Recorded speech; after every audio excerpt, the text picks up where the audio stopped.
So one of the topics of the Bhagavad Gita is Jivatma, and we covered the first fundamental difference that distinguishes a human being from dead matter, and as a matter of fact distinguishes any living entity from dead matter. Living entities can be moving or non-moving. So a non-moving living entity would be like a tree, a plant, etc. So the first difference that the Lord identifies in the Bhagavad Gita in chapter 2 is that there is a difference between the body and the soul. And the body is temporary, the soul is eternal. The soul in its original state is Satchidananda, and the body is temporary. It's the body that experiences pain, suffering, grief, anxiety, stress, etc. So you will recall when we discussed the body that we have two kinds of body. One is the physical body, which you can see. There is a subtle body. We call it the subtle body because you cannot see it, but you can certainly experience it. So the subtle body is there in the form of mind, intelligence, and finally that sense of I, that false ego.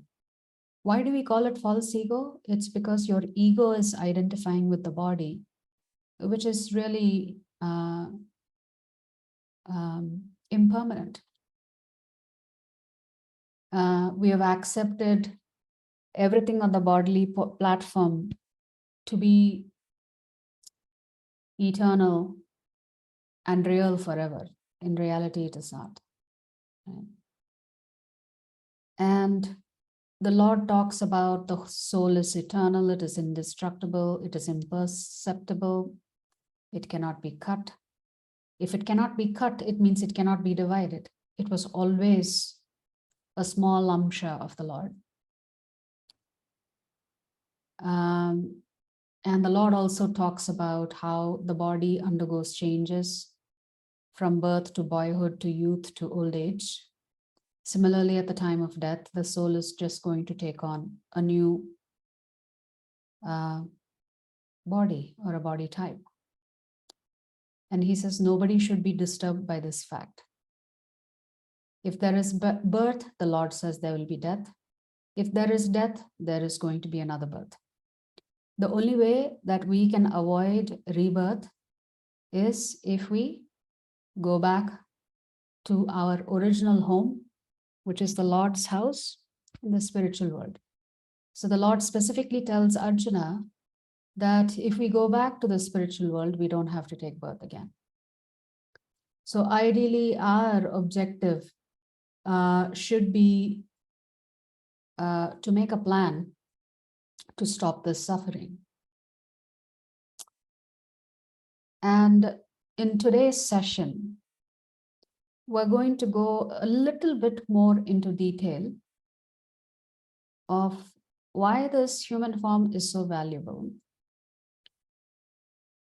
And we'll use some analogies to understand this a little bit better. So what you can remember from what we discussed yesterday is that at the time of death, we have to give up our physical body. But your subtle body will travel with you. So all of your past experiences and memories and tendencies and desires simply travel with you into your new body. And if you want to enter the spiritual world, then you have to give up both the physical body and the subtle body. But we need not worry that we are going to be bodiless. So when we enter the spiritual world, we will take back our original spiritual form, which we gave up to enter into this material universe. So human life is a privilege, and we're going to discover a little bit more why. I think all of us understand it's a privilege. Nobody needs to be told that the human body is special. We understand it innately. But let's just use a little bit of logic and science to understand it a little bit better. And in this chapter, we will also learn how the Lord talks about three things that cause us suffering, the three aspects. They are called kleshas. So we'll look at that also. Before we begin, let's offer our most humble obeisances to His Divine Grace, A.C. Bhaktivedanta Swami Srila Prabhupada. Srila Prabhupada ki jai. So in today's set of slides, it's quite simple and straightforward. There is nothing complicated in what we're going to discuss today. It's quite common sense.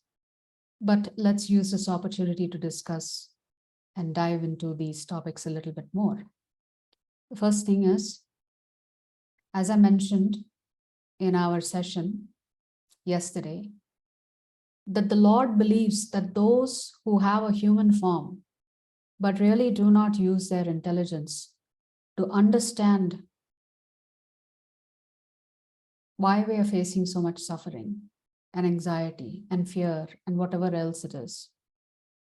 That if we don't use our intelligence to question these things, then the Lord says that we are no better than an animal, any other animal. So in that 84 lakh different types of bodies that you can take, only 4 lakh is of human form. Everything else is non-moving entities or other lower species of living beings. So there is something unique about humans, and we need to appreciate it, and we need to cherish it, and we need to use the fact that we have this human body and be wise about how we actually lead a meaningful life. Krishna talks about the threefold miseries. And how do you overcome these miseries? That's going to be the key. So yesterday I introduced two new words, which is swadharma and nithya dharma. Swadharma is your duties and responsibilities that every one of us has to perform, because we are occupying a particular body, and based on the varnashrama, we have specific duties and responsibilities. That's on the bodily platform. That is called swadharma. The other term that we used yesterday is nithya dharma. Nithya meaning eternal. The only thing that is eternal is the soul. So you also have duties and responsibilities that you must perform for your spiritual well-being. You have duties and responsibilities on the bodily platform, and you have duties and responsibilities on the platform of the soul. Both of them have to be balanced. If you're only focusing on the body, then Krishna says you're living an animal's life. You cannot consider yourself a human being if you're not exploring the spiritual side. So there are two solutions. We will look at those solutions. So I have a question for you. On the left-hand side, you see what the human body is made of. Very, very small quantities of all of these elements, like the hydrogen, oxygen, carbon, nitrogen. This is the Lord's design of the human body. The elements that comprise this most precious human body. On the right-hand side, you see a BMW. So let me ask you a question. What are the differences between these two?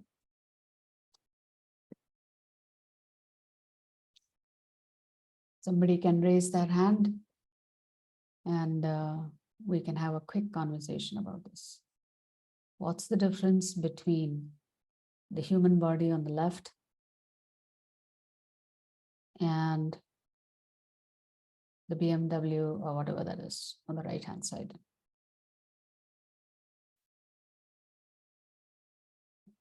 What's the difference? Thinking.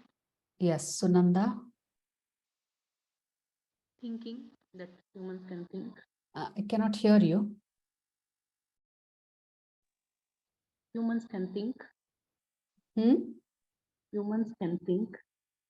Humans can think, okay.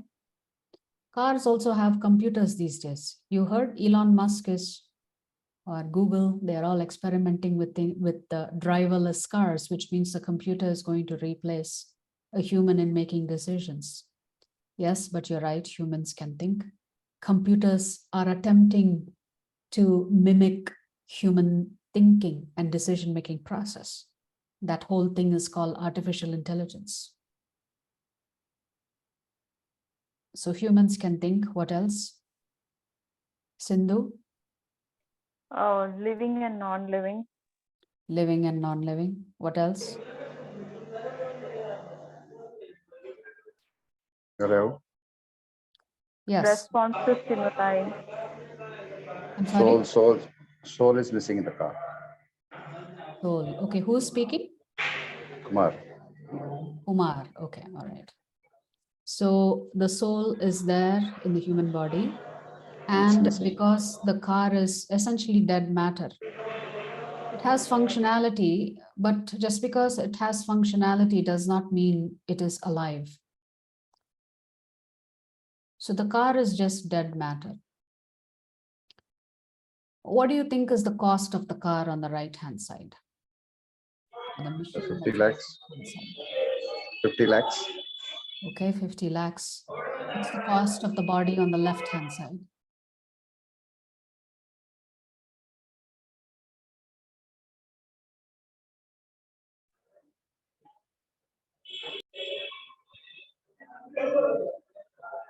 Any guesses? There's no price tag for the human body. There's no price tag for the human body. So let us say this car is being produced in a factory. This human being, human body is also being produced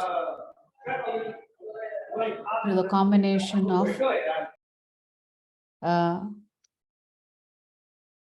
a union between a male and a female.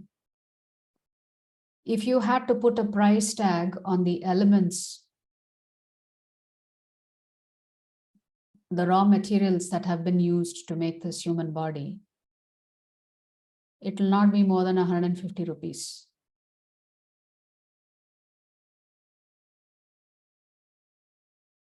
The car, we said, costs between 50 to 60 lakhs. The same raw material and precious metals that were used to produce this car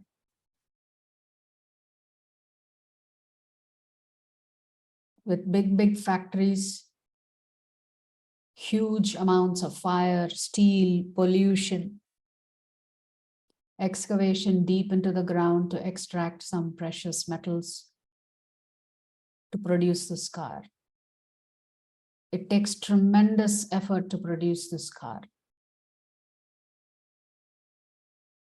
The beauty of the Lord's creation is that if you produce two cars, they cannot get married and produce another car. To produce each car takes a human being so much effort, time, energy, money.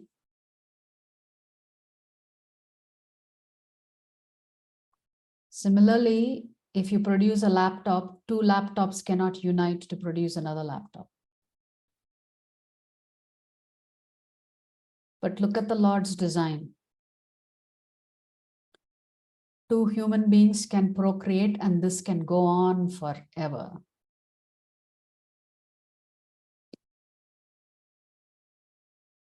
Yes, the human life is very valuable. But look at the genius of the Lord's design, where if I were to take apart the human body with just its components, it's not more than 150 rupees on the market. That same human body, if I were to take the body parts guess what? The body parts suddenly become very valuable because the parts of the body are used to save potentially another person's life.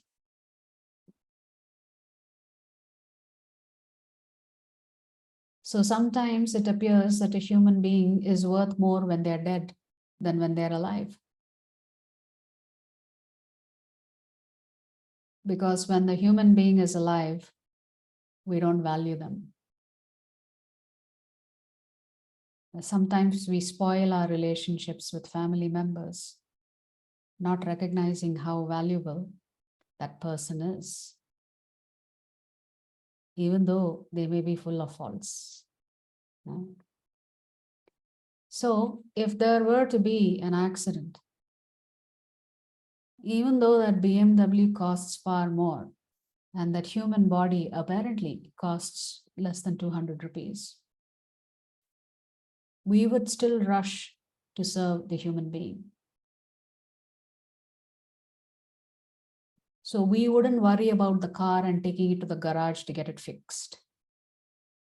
We would worry about extricating that human being and making sure that they get the medical care immediately. We'll try our best to save that human's life. So innately, we all understand that human life is indeed very valuable. We also understand that this car is just dead matter. It's just an instrument or a tool that we use. So let's take an example. Let us say you own a BMW. You've parked it in the mall and you've gone shopping into the mall and you hear an announcement. Will the driver of the BMW please come out to the parking lot? Your car is on fire. What do you think your response would be when you hear that announcement?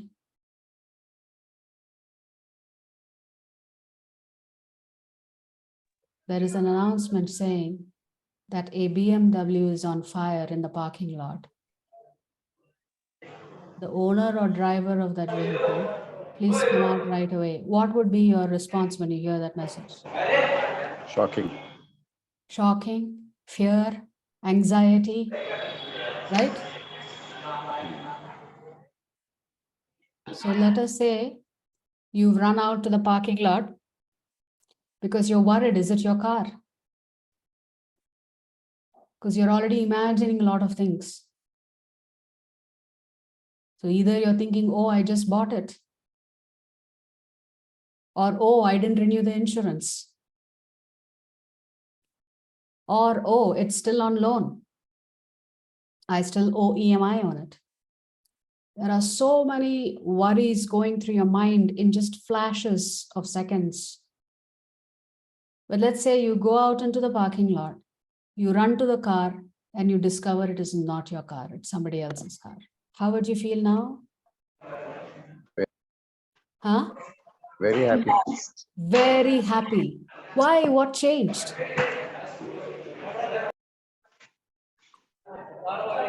That's not mine, somebody else's. Exactly. That means we were so attached to a tool. The minute you realized that particular machine, your machine, is safe, you felt relieved.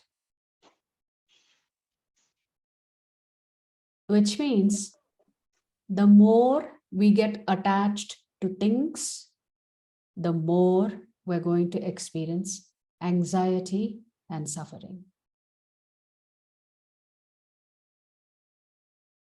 So even for dead matter, we have so much anxiety. Take that same situation, and if your loved one is in the hospital, how much more anxiety would you feel?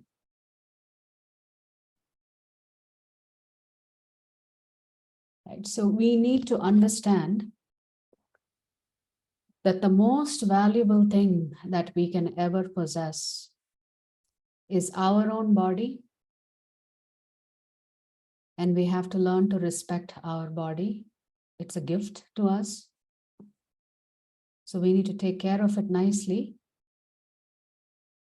keep it in good health, because that soul is the most precious item inside that body. So as long as that soul is in that body, you have to take care of your body very nicely. That's what Krishna expects you to do. But at the same time, you should also take care of your soul, because without that soul, that human body is lifeless. So can someone read the left top box? Yes, All Aman. that is valuable in human society depends upon the opportunity for development accorded the individual. Yes. So if a human being is successful, we would respect them. If we see a poor man on the street, most of us prefer to ignore that person. But let's not doubt that every single one of us wants an opportunity to have the basic necessities of our lives met. So we completely depend on opportunities coming our way so that we can take care of our basic needs. The bottom slide says the most important thing is to have a sense of responsibility, commitment, and concern for each of our fellow human beings. Not only do we have to value ourselves, we have to value others. Can someone read the middle two slides, the top and bottom?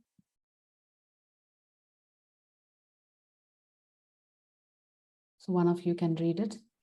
The two most important days in your life are the day you are born and the day you find out why. Yes. So for a There is no human being, trying to understand why have you been born is important. But not many people ask that question. They just like are on autopilot. You know, let me enjoy myself. Let me not worry about anything else. What's on the bottom? There is no cause more important for preserving freedom than affirming the transcendent right to life of all the human beings, the right without which no other rights have any meaning. Yes. If we don't have a right to life, no other rights make sense. Every living being and human being has a right to life. This photograph says every human being. Every living being has a right to life. Human life is invaluable, but we behave as if there is something even more valuable. Human life is far more important than just getting to the top of a mountain. That was said by Edmund Hillary, the first person to climb Mount Everest. So let's look at some basic things now. We're going to just quickly look at what's common between animals and humans and what are the differences between animals and human beings. So the Lord says there are 4 things that are common between animals and humans. We both eat, mate, sleep, and defend. We have to eat to maintain the body. We have to rest. Sometimes we have to defend our territory. And we both partake in procreation, the continuity of the DNA. So these 4 activities are common between animals and humans. The only difference is that human beings spend quite a lot of money doing these 4 things, isn't it? We have an entire factory developed around these 4 activities. Factories, philosophies, thoughts, schools. Animals just do it instinctively and naturally. So for human beings, eating has become a sophisticated thing. Sleeping has become a very sophisticated thing. Defending, we spend billions and billions of dollars on weapons just to protect boundaries that are just imaginary lines on the ground. Maybe sometimes there are physical features that separate two countries. And yes, the industry that focuses on, relationships is so huge. So these 4 things are common between humans and animals, but humans spend a lot of time and money and effort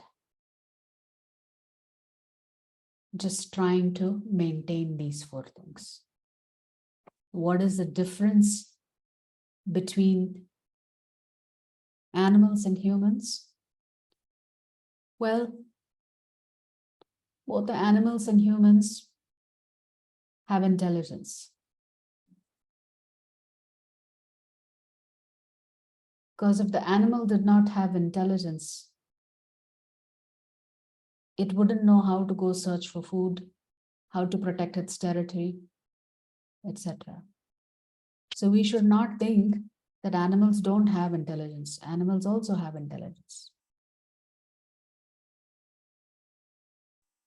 Some of the capacities that animals have, they are much better at certain things than human beings. So there are some unique characteristics that animals have that humans don't have. However, we think we are the best. So even though we cannot see that well or smell as well as other animals, or even eat as much as an elephant, a mosquito reproduces every few minutes. Yet, we definitely are more intelligent than animals. Animals also do have intelligence. If they did not have intelligence, they would not be able to survive. So what we saw in that first diagram of a human being and the car, in Sanskrit, there are 2 words. Living matter is called Chetan. Dead matter is called Jada. So there are 6 things that a human or any living being undergoes changes. First is you take birth, then your body starts changing, it starts growing. Then the body learns to maintain itself through the process of intelligence. The body produces things, and then it slowly dwindles and dies. Whether it is a flower, it's a fruit, it's an insect, it's an animal, it's Lord Brahma or Ganesha, whoever it is, they have to go through these 6 changes.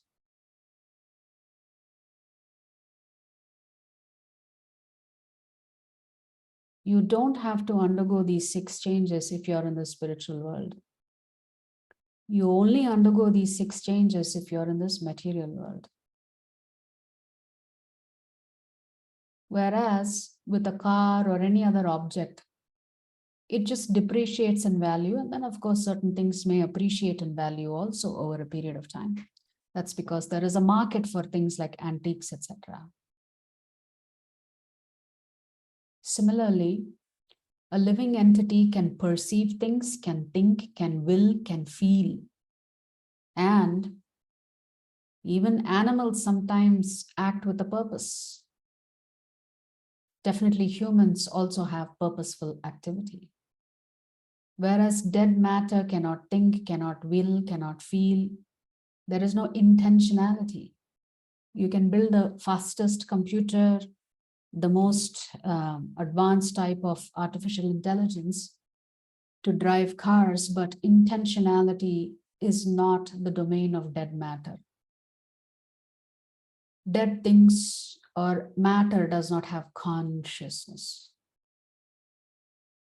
But every living entity, including trees, have consciousness.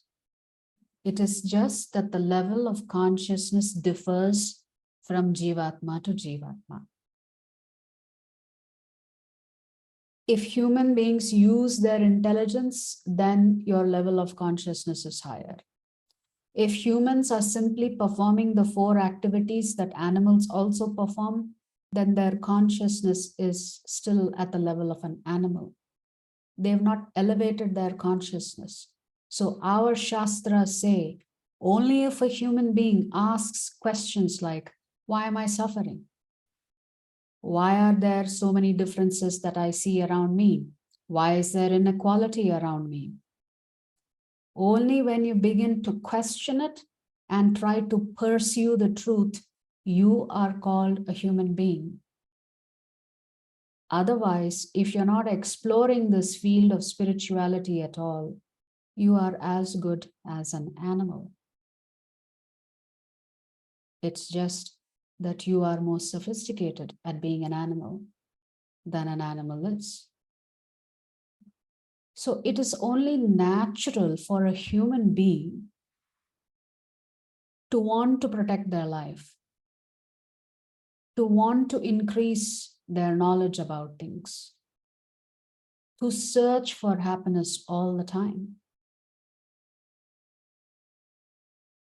So when we use the words Sat, Chit, and Ananda, the word Sat means immortality. Innately, the human being knows he is immortal, but he thinks it's the body that he wants to keep immortal. He doesn't realize that the soul is immortal. The soul is seeking knowledge, complete knowledge. And the soul is also seeking bliss or ananda. So these 3, Sat means immortality, Chit means knowledge, and bliss is ananda. So it's only natural that a human being does not want to die, wants to learn more and more, and is always seeking happiness. Why? Because that is our original constitutional position. In the spiritual world, we are Satchidananda. The Lord is also Satchidananda. But when we step out of the spiritual world and come into the material world, that's when our problems begin. Right. So I think we discussed Maslow's theory very briefly on day 1. So in the last 50 years alone, the amount of innovations that have happened in our life is simply unbelievable, demonstrating the power of a human being's intellect and intelligence. But all of that intellect and intelligence is being directed towards making our lives more comfortable here.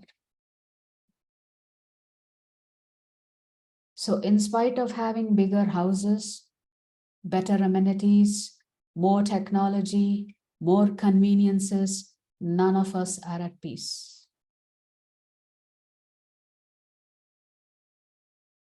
And the reason is actually quite simple. We are not doing the basic things that is necessary for us. It's important for us, which is to practice spirituality.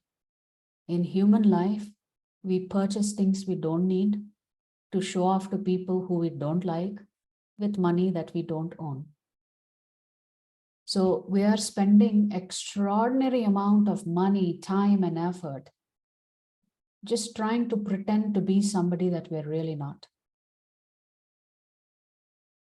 We want to show others that we are better than them. or we are more beautiful, or we are more intelligent, or we are more successful. It's a highly competitive world out there. And we are afraid that if we don't compete, we'll lose. But then all this competition is actually happening on the bodily platform. And therefore, this is going to lead to stress and anxiety. We're never happy. We feel like something is missing in our life, but we really don't know what it is. So we think, if I go on a vacation for a week, I'll be happy. But then you just come back to all that stress and tension. And then you work hard, and then you want another vacation because you want to forget the stress. That means your vacation maybe 2-3 days, and then you have to come back to that stress. You have to come back to the depressed life. So taking a vacation or taking a break is really not going to solve the problem permanently. So we have to ask ourselves, what are we really doing? Are we really leading a meaningful life? What really matters at the end of the day? You know, Srila Prabhupada says, you can be a crorepati, but you can still, your stomach can only hold so much food. Just because you earn more money doesn't mean you can eat more food. Beyond a certain point, your stomach, your body will reject excess food. When we go to sleep, maybe we will occupy, I don't know, 6 by 3 feet worth of space. But we build big mansions and stress ourselves out. Even though when we go to rest, it's a small piece of land that we rest on. So we have to ask ourselves, what kind of lives are we living? Is this the life that we're meant to live? Work so hard like an ass. I'm not using that word, Srila Prabhupada uses that word. We're working like donkeys.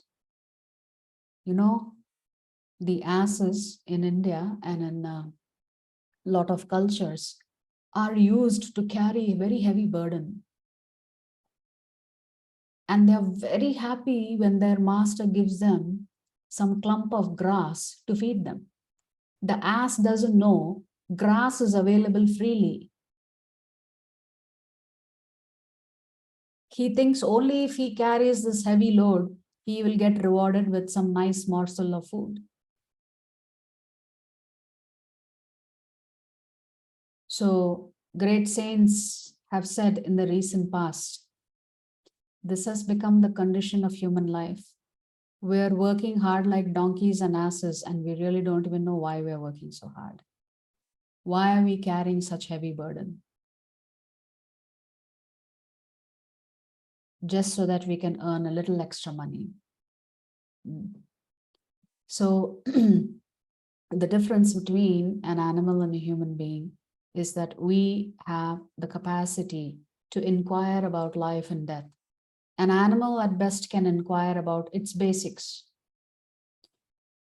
You know, where's my next food? How do I go get my next food? You know, do I need to build myself a nest to take some rest?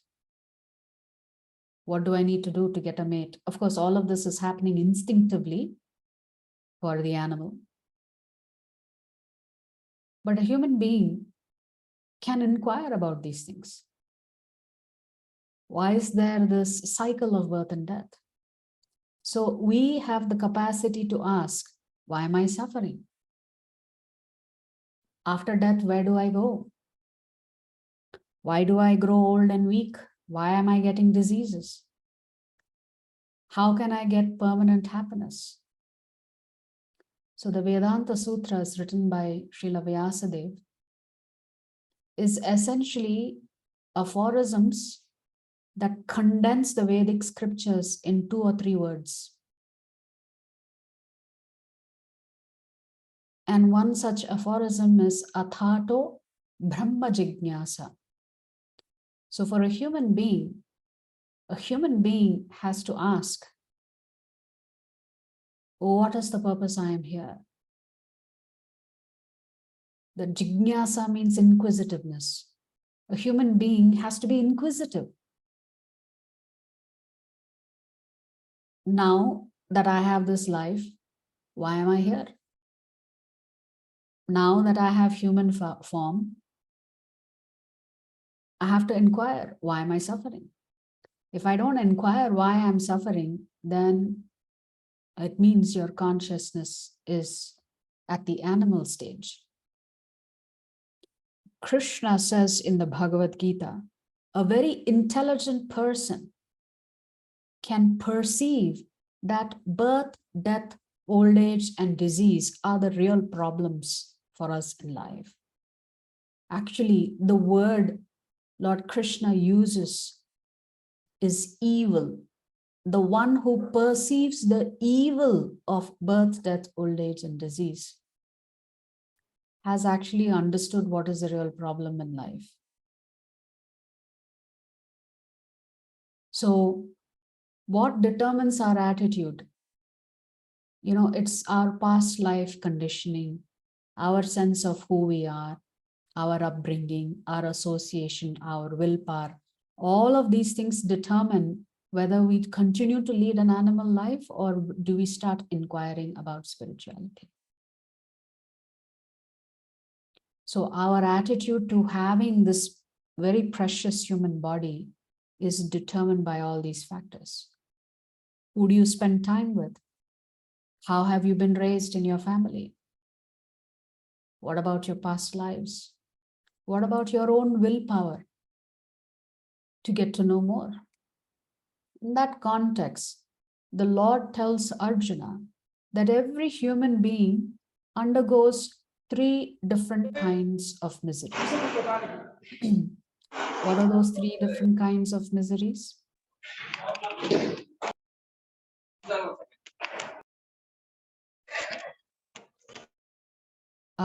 So the 3 different kinds of miseries are Adhyatmika. Just give me 1 second. I think I'll just change this. Yeah, Adhyatmika. The word Adhyatmika means there are sufferings that we inflict on ourselves through our own thoughts, through our own actions, through our own conduct, through our own behavior. We inflict suffering on ourselves. Adi Bhautika. This means we are suffering at the hands of other living entities. It could be another human being. If a mosquito bites you, you're troubled. If a COVID virus is spreading, we are troubled. So this is when other living entities cause problems for us. And then the third type of misery or a klesha is called Adi Daivika, due to material nature. So there will be earthquakes, fire, tornado, drought, floods. This is the third kind of misery that we experience. 1, miseries that we cause ourselves, miseries caused to us by other jivatmas, and miseries imposed on us by material nature. Krishna says none of us can avoid these 3 miseries, because that's how this universe has been designed. The universe has been designed to inflict a little bit of suffering on you so that you begin to ask these questions, why? And change the trajectory of your life. So when we know all these miseries exist, there can be temporary solutions. But temporary solutions are just that, they are temporary. After some time, those same problems resurface again and again. We need to find the root cause. Because if we find the root cause and solve it, then we can put an end to this suffering. So the root cause is our desire and our past activities. So in this modern day, we have all kinds of gadgets and medicines to help us live as long as we can, thinking that we can live here forever. One of the questions that the Yaksha asks Yudhishthira is, what is the most amazing thing in this world? And King Yudhishthira tells the Yaksha, the most amazing thing in this world is that every day, every human being sees death around him, but somehow he thinks he's not going to die. So Maharaj Yudhishthir gives this answer to the question that the Yaksha asks. A human being thinks he's never going to die. So everything that he's doing in his life is as if he's not going to die. He's going to be here forever. He's planning and executing, thinking he's going to be here forever. Now, this doesn't mean we should be thinking about death every single second. It simply means that we should not over endeavor for things that in the long run have no value. So if people are getting old and they don't like the fact that they're getting old, they start taking treatments to look younger and younger, sometimes even having surgery, because they don't like the idea of getting old, even though that's the most natural thing to happen to every Jivatma. If there is a tsunami, there are sensors that announce to you, trouble is coming, get out of the way. Diseases, we are trying for cures for everything, but once you cure something, something else comes up and it is endless. But the one solution, one problem that we have not solved for is death, and we will never solve for it because that's not the design of this material universe. But billions of dollars are being spent in research to see if a human being can be immortal. And as Yudhishthir said, even though we see other Jivatmas dying around us every day, somehow we have hope that we will live forever. So these are all material solutions to problems that are there on the bodily platform. What about the spiritual solution for the soul?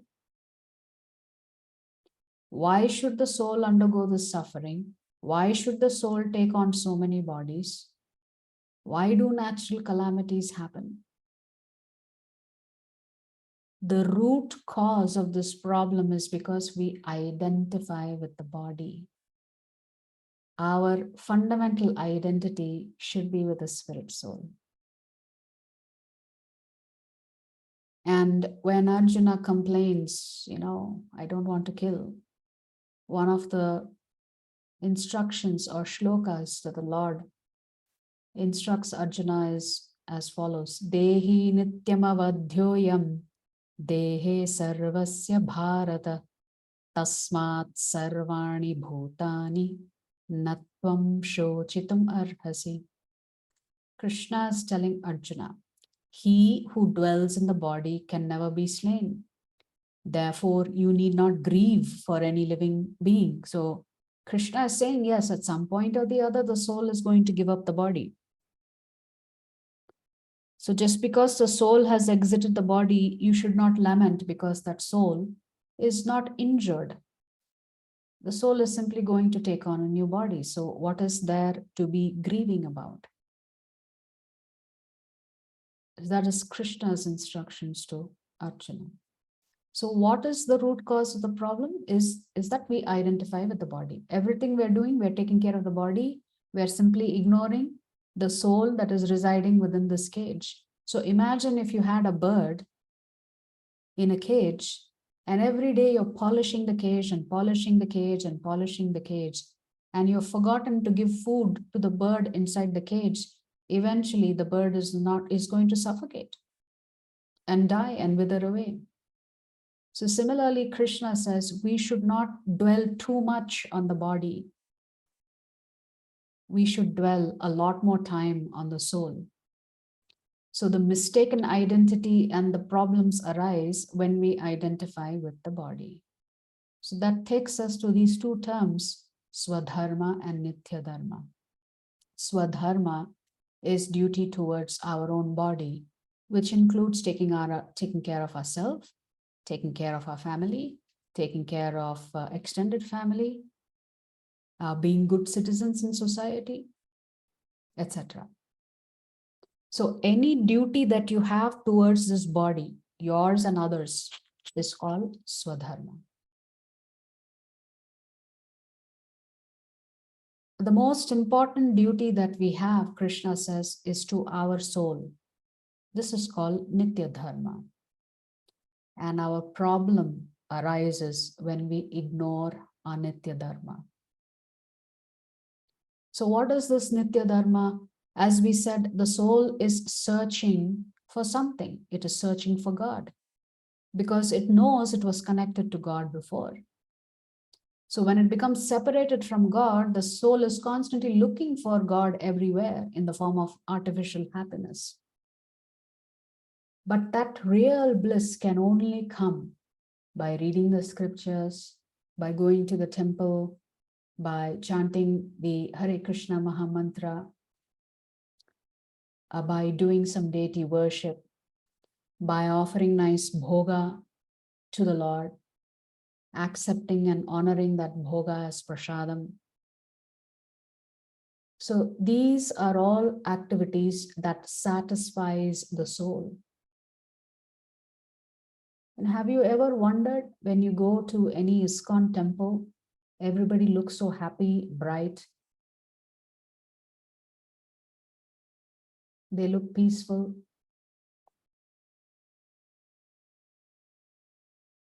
That's because they're practicing spirituality.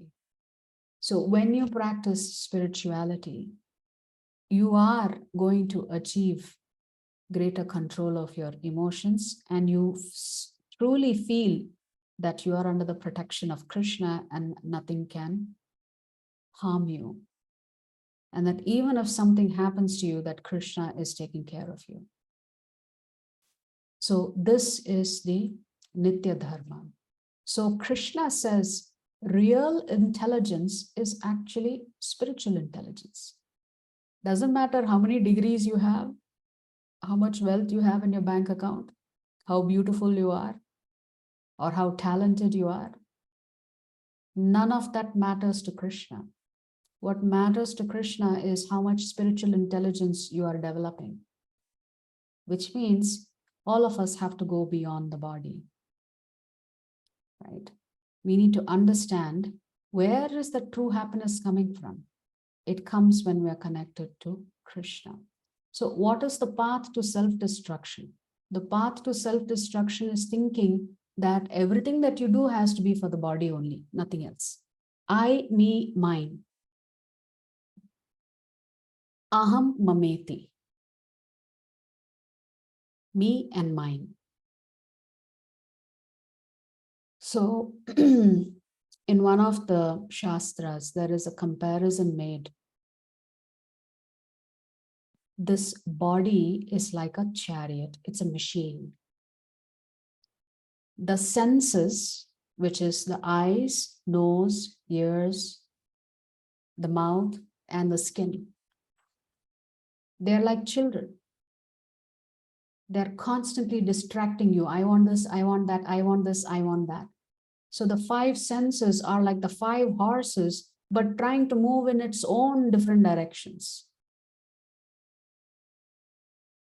So the senses are compared to children that need to be controlled with that rope that is called a rein. And that rope or the rein is the mind. The mind is very powerful, but it is not independent. The mind is compared to the wife. A pure mind is a chaste mind. A good wife is a chaste wife. So one must control the mind. We need to control the senses, and we need to have a chaste mind. And what about the intelligence? The intelligence is actually the driver of the chariot. The intelligence is controlling the mind and senses. Therefore, the intelligence is compared in the Shastra to being a husband. So unless the husband is well versed in the scriptures, he cannot deliver his family into the spiritual world. Therefore, unless the intelligence is enlightened with spiritual knowledge, it's going to be very difficult to control the mind and senses. So there is a relationship, husband, wife, and child. Intelligence, mind, senses. So what's the role of the soul then? The soul is simply the passenger, silently witnessing everything. Because the soul is pure, you see, the soul is simply occupying this body as a machine, but the soul is not the doer. The doer is the intelligence, mind, and senses. So the soul is residing in the body as a passenger. The soul is not the driver. Intelligence is the driver. But because the soul, the consciousness covering the soul has been contaminated over many lifetimes, the soul struggles to get free of this body. It feels trapped in this body. The soul wants to go back to the spiritual world. But the intelligence, mind, and senses will not allow the soul to exit the body once and for all and go back to the spiritual world. Therefore, to really experience bliss, you have to learn how to manage your intelligence, your mind, and your senses. When these three things are managed very nicely, the soul begins to experience bliss and the consciousness elevates. So when the soul, when the intelligence has finally realized, I am not this body, and the correct identity is regained, then you've regained your pure consciousness and you're ready to go back to the spiritual world. So ultimately, we have to train our intelligence and use our intelligence to manage our mind and the mind to control our senses. So it is our duty to figure out how are we going to do this. So the best way to do this is through some very simple practices, beginning with mantra meditation. It is said that in Kali Yuga, if you just chant the holy names of the Lord, you can achieve liberation, moksha. You don't have to do big tapas, big yajna, big austerities. These things are not recommended for the Kali Yuga because the lifespan in Kali Yuga is very short. Our memory power compared to the other yugas is very weak. Our intelligence will continue to dwindle. Our scriptures say that in the future, we will not live beyond the age of 25. By the time you get to be 25, you're going to be considered very old. So as Kali Yuga progresses, lifespan will keep reducing. And as lifespan keeps reducing, intelligence will keep reducing, everything else will keep reducing. Your physical body will become weaker and weaker and weaker. And we are only 5,000 years into Kali Yuga. There's another 428,000 years left in Kali Yuga. These are all explained in the scriptures. So the cause of our suffering is our misidentification. When you identify only with your body, you begin to think you are the master. When you identify with your spirit soul, you realize you are the servant. So when you realize you're the servant, then the next question is, who's my master? If I'm a servant, who's my master? Your master is Lord Krishna. So as long as you think you are the master, you are going to suffer. The minute you realize that you are the servant of Krishna, everything will change in your life. So Krishna says in the Bhagavad Gita that this material world he has designed to inflict punishment so that we can reform ourselves. But this punishment is not punitive. The punishment is in proportion to our past activities. So this material universe has not been designed this way because of a flaw in the Lord's design. It's actually a feature. We have to experience a little bit of suffering so that we can ask these questions. If we enjoyed only happiness in this life, none of us will want to leave the jail. You go and talk to anybody who's been in jail for 20, 25 years. They will not want to come out because they're comfortable inside the jail. They've gotten used to being in the jail. Similarly, the human body, this Jivatma, because of so many lifetimes of births, we've become used to this jail. None of us wants to leave because we think it's okay, it's normal, it's better here. It's okay, I'm suffering, so what? So not only do we have to develop the spiritual knowledge, but we also have to learn to apply the spiritual knowledge. Only then transformation can take place. So Srila Prabhupada has established some very simple principles to bring you to the path of spirituality or enlightenment. It's called the ABCD principle. A is for associating with devotees who are practitioners or sadhakas on this path of spirituality. B is for reading books, not any books, scriptures. Every day you should read the Bhagavad Gita at least for 10-15 minutes. Even if it is just one shloka a day. C is for chanting the Hare Krishna Mahamantra, because that is the Yuga Dharma for Kali Yuga. D is for deity worship, which we can partake in the temple. And D is also a change in diet. We have to practice vegetarianism. That is necessary. Do you see that little chart on the right? So there are some scientists who did a study on the impact of chanting the Hare Krishna Mahamantra. So you see various zones on the chart. You have a sleepy zone, a drowsy zone, the alpha zone, the active zone, and the hyperactive zone. So if your brainwave frequency is more than 13, then you are considered to be in the active or hyperactive zone, which is not good for you. It creates a lot of stress. If your brainwave frequency is 8 or below, then you are in tamogun essentially. You spend a lot of time being lazy, sleeping, not very active. So all of us need to be in the alpha zone. We want to be in a relaxed, alert state. And chanting the Hare Krishna Mahamantra actually helps you come to this relaxed, alert state. So that's the effect of chanting this Hare Krishna Mahamantra. So we should not take chanting of mantras to be some, some kind of, some kind of fake belief.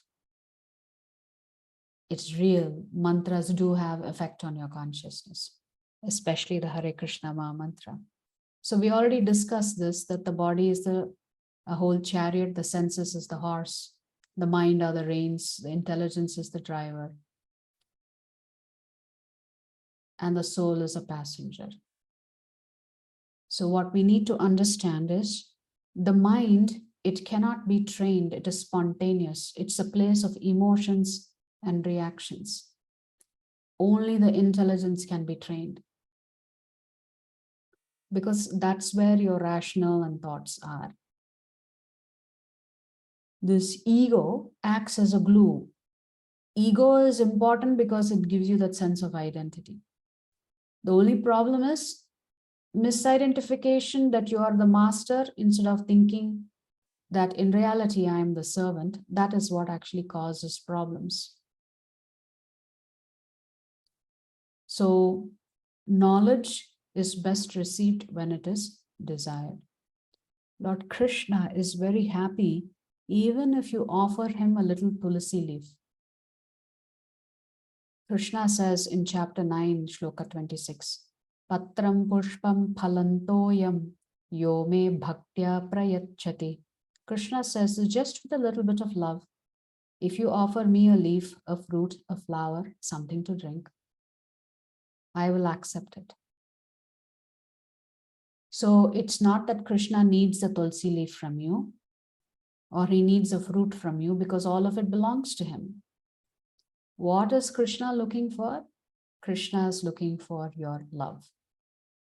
Not that he needs your love. He is Atmaram. He is always self-satisfied. But he wants to know that you want to come back to him. He will never force you to come back to him. You have to develop that desire to go back to your father, to your father's home, where you actually belong. So even small acts of love pleases Krishna so much. The gopis in Vrindavan used to love feeding Krishna yogurt and buttermilk and butter. All they wanted was for Krishna to come to their house. And when Krishna realized that all the gopis in their hearts, they want me to come and taste their butter, he decided he would go steal the butter from their house. But you may think, what is this Krishna? What kind of thief is this? Going to other people's house, breaking pots, eating butter, making a mess in other people's homes. Why was Krishna doing that? So he's known as the greatest butter thief. But what is he actually stealing? When he accepts that butter that is made out of love by the gopis, they are thinking, when will Krishna visit our house? When they would hear that Krishna has visited another gopi's house and stolen, they would think, how come Krishna has not come here? They wanted Krishna to come for that butter, but they would go out of their way to try to make it difficult for him to get the butter. But somehow or the other, Krishna would get his little hands on the butter. So what was Krishna stealing? Krishna was stealing away their karmas and accepting their love. So when we say Krishna is the greatest thief, we need to understand the deeper meaning of why he's called a thief. He's taking away all your past karmic reactions only because you express your love for him. When you express your love to Krishna, he will come to steal your past karma. You need not worry about it. But he wants to know that you desire to have him in your life. If you don't want him in your life, he will leave you alone. He will not trouble you. So the final thought for the day. Spiritual growth centers not on inaction, but on action with the deepest sense of purpose. When you practice spirituality, you will develop a deep sense of purpose of life. And when you're clear in this purpose of life, why you are here and what you want to do, not on the material platform, you can still have some of those desires, nothing wrong with it. But if you realize and develop this sense of purpose, I am here to love Krishna, then you'll begin to experience so much happiness in your life because your goal has become clear to you now. Your only goal in life is to become a servant of Lord Krishna. When you achieve this realization, then your entire life is sublime. But then, not everybody will be ready to receive and accept this knowledge. So unless you have a desire to explore this further, you are going to be missing out on a lot in this life. So with that, we'll stop the class here today. The importance is that this human life is very valuable. The soul is the most important thing for us. And we have to fulfill the soul's desire of wanting to go back to Krishna. That's our ultimate goal and ultimate objective. If we stay focused on that goal and objective, then every other goal and objective will simply fall into place in support of the greatest goal and the greatest desire, which is to connect back with the Supreme Lord, our eternal Father, our Creator, our well-wisher, and our benefactor. So I am happy to take any questions.